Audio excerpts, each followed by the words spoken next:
Que a paz do nosso Senhor Jesus possa reinar em nossas vidas e a sua graça maravilhosa.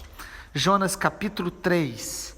A palavra do Senhor veio a Jonas pela segunda vez, dizendo: levante-se, vá à grande cidade de Nínive e pregue contra ela a mensagem que eu lhe darei. Jonas se levantou e foi a Nínive, segundo a palavra do Senhor. Ora, Nínive era uma cidade muito importante diante de Deus. Eram necessários 3 dias para percorrê-la. Jonas começou a percorrer a cidade caminho de 1 dia e pregava, dizendo: ainda 40 dias e Nínive será destruída. Os ninivitas creram em Deus, proclamaram um jejum e vestiram roupa feita de pano de saco, desde o maior até o menor. Quando esta notícia chegou ao rei de Nínive, ele se levantou do seu trono, tirou os trajes reais, cobriu-se de pano de saco e sentou-se sobre cinzas, e mandou proclamar e divulgar em Nínive o seguinte: por mandado do rei e dos seus nobres, ninguém, nem mesmo os animais, bois e ovelhas, pode comer coisa alguma. Não lhes dei pasto, nem deixe que bebam água. Todos devem ser cobertos de pano de saco, tanto as pessoas como os animais. Então clamarão fortemente a Deus e se converterão, cada um do seu mau caminho e da violência que há nas suas mãos. Quem sabe, talvez Deus se volte e mude de ideia, e então se afaste do furor da sua ira, para que não pereçamos. Deus viu o que fizeram, como se converteram do seu mau caminho, e Deus mudou de ideia quanto ao mal que tinha dito que lhes faria e não o fez. Amém, glória a Deus.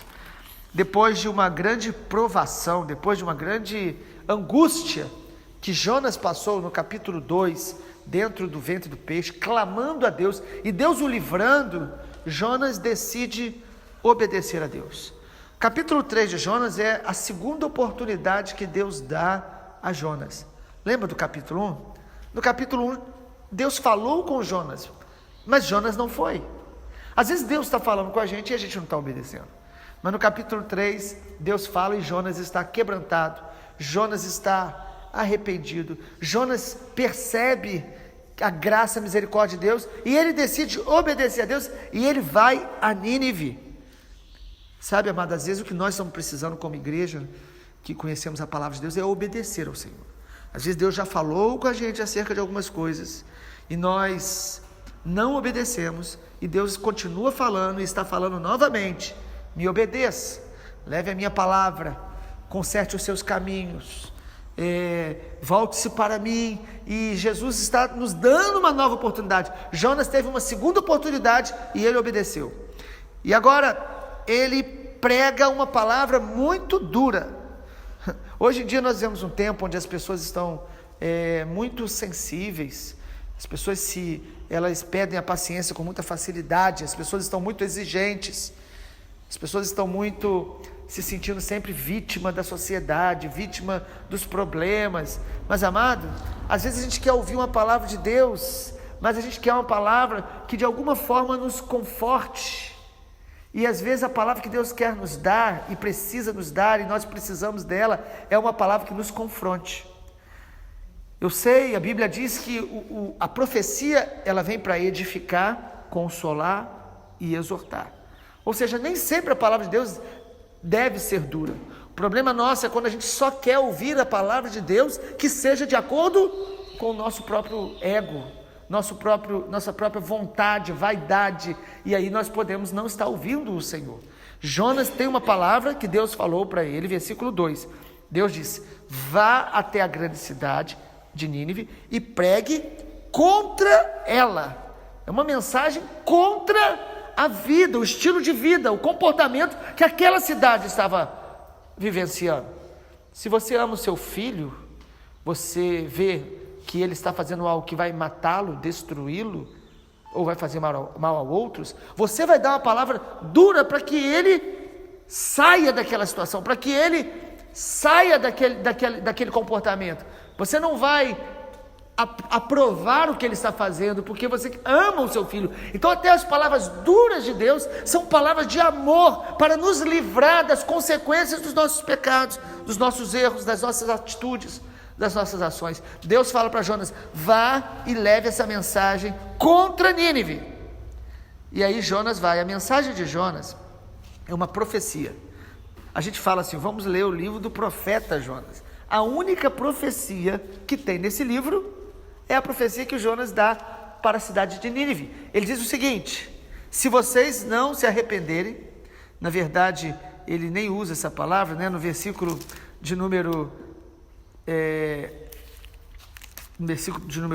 4, a mensagem de Jonas nem falava de arrependimento. Ele dizia o seguinte: ele caminhou um dia e pregava dizendo: ainda 40 dias e Nínive será destruída. Só essa mensagem. Que mensagem curta, né? Uma pregação bem curta, não precisava nem de esboço, escrever nada, introdução, ilustração, interpretação. Ele simplesmente tinha uma palavra de Deus: em 40 dias a cidade vai ser destruída. Que palavra dura. Nenhum pregador seria instruído a dar essa palavra para ninguém. Mas Deus às vezes nos dá palavras que são muito diretas.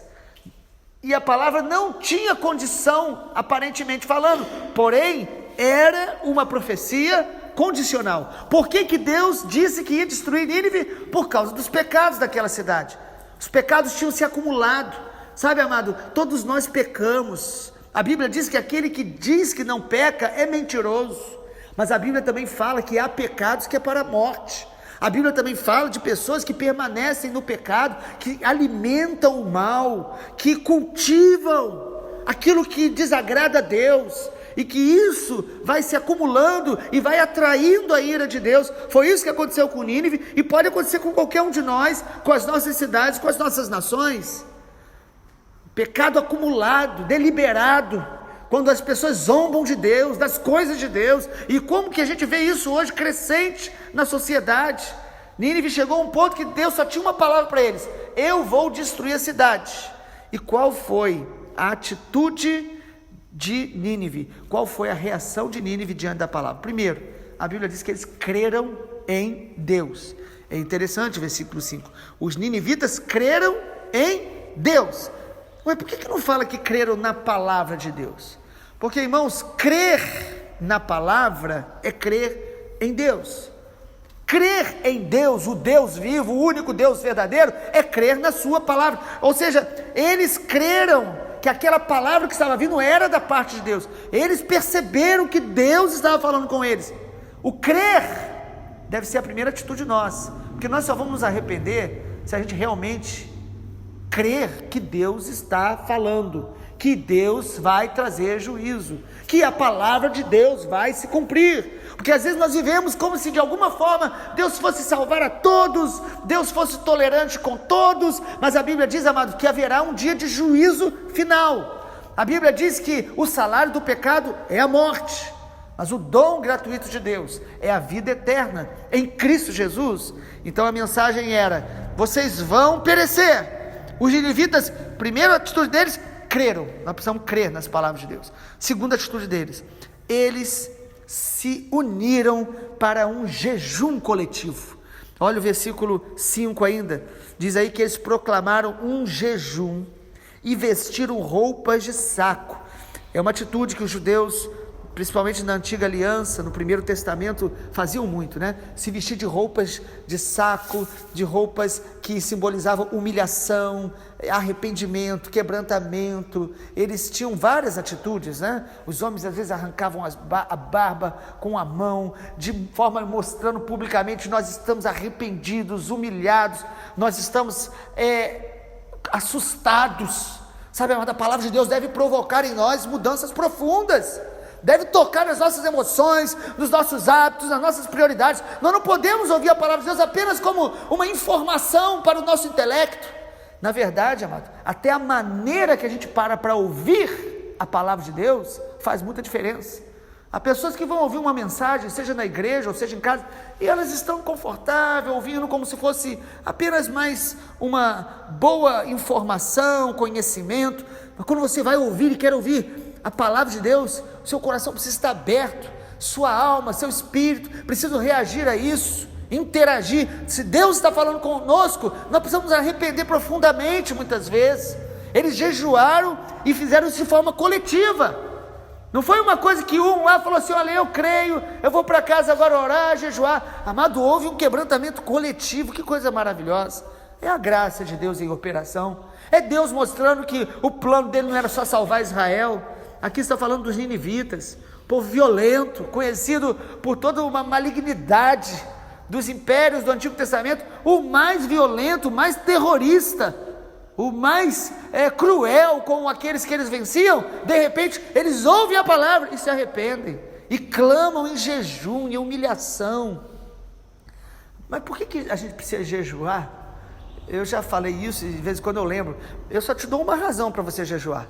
Jesus jejuava, já deveria ser suficiente.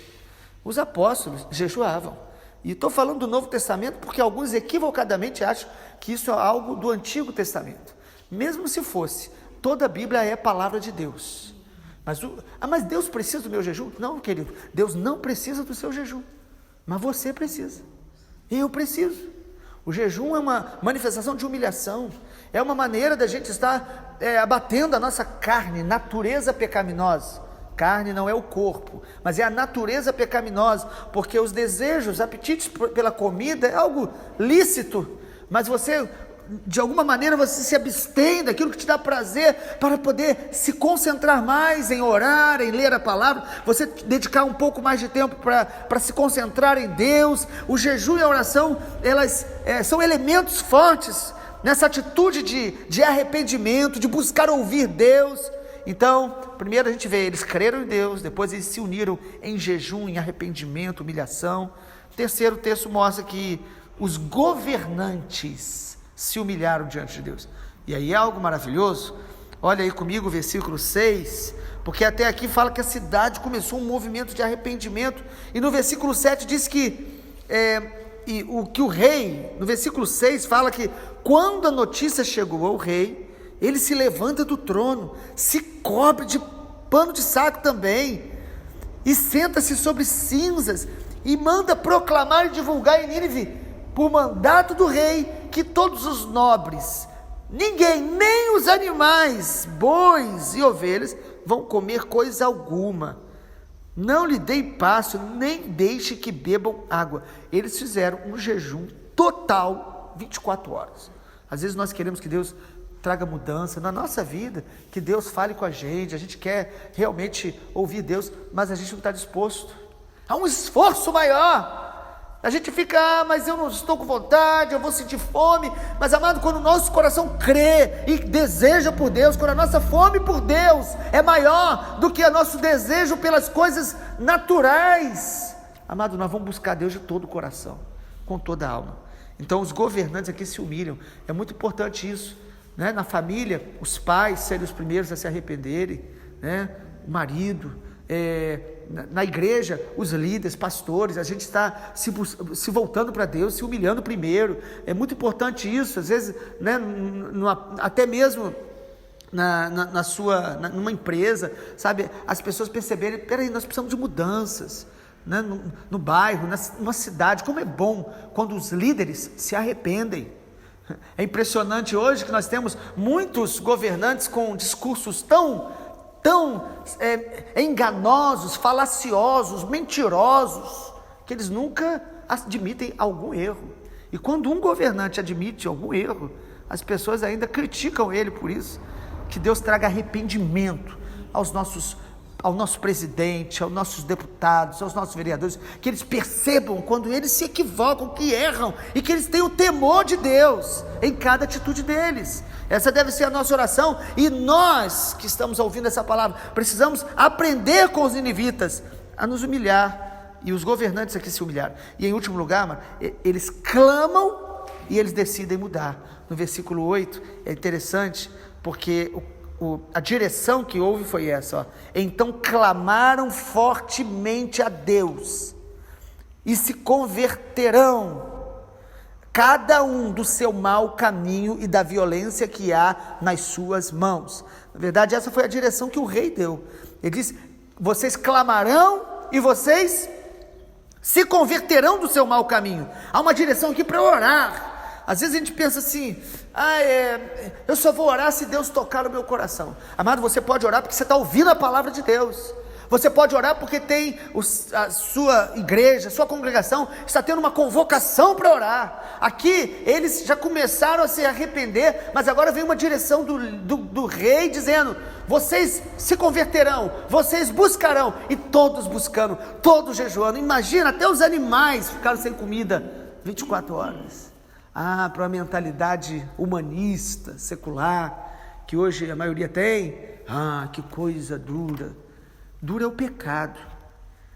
Mas que coisa desnecessária. Desnecessário é viver uma vida apática, uma vida longe de Deus, uma vida só para si mesmo. Isso é que destrói o homem e vai gerando esses vazios que as pessoas hoje têm, a infelicidade que muitos estão vivendo, as pessoas sem propósito. Essas pessoas se voltam para Deus com humilhação, com dedicação. É impressionante. Quando a gente vê alguém fazendo um sacrifício terrível para as coisas do mundo, a gente acha super normal. Mas quando alguém faz para Deus, parece que logo sobe na gente um sentimento de orgulho. Para que fazer isso? Amado, Deus não precisa do nosso jejum, mas nós precisamos se humilhar, clamar, orar. E sabe o que acontece, amado? Jesus usa Nínive como exemplo para nós, para a sua geração. Ele diz que se os ninivitas tivessem ouvido o evangelho, eles teriam se arrependido. Então este povo mau, duro, que estava com o pecado deles estava em um nível tão terrível, eles foram capazes de se arrepender. Eles mudaram. Então a profecia era: daqui a 40 dias vocês serão destruídos. Mas eles se arrependem, eles clamam ao Senhor e Deus diz: porque vocês se arrependeram, o juízo não vai vir. E o texto diz: Deus mudou de ideia, ou Deus se arrependeu. Uma linguagem que muitas pessoas, quando leem, estranham, né? Por que Deus se arrependeu?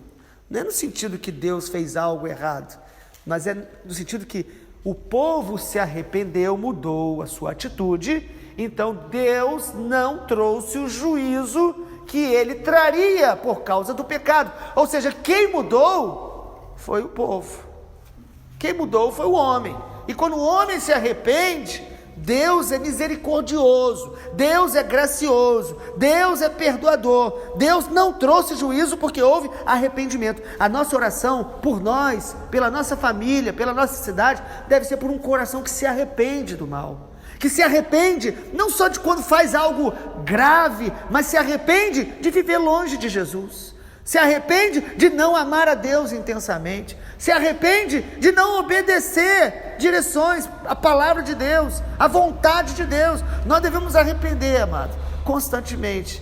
E o arrependimento, ele nos leva a ouvir a voz de Deus. Quanto mais profundo o arrependimento, mais profunda a nossa intimidade com Deus vai se tornando, mais profunda a restauração vai se tornando, mais profunda vai se tornando o nosso discernimento espiritual, sabe?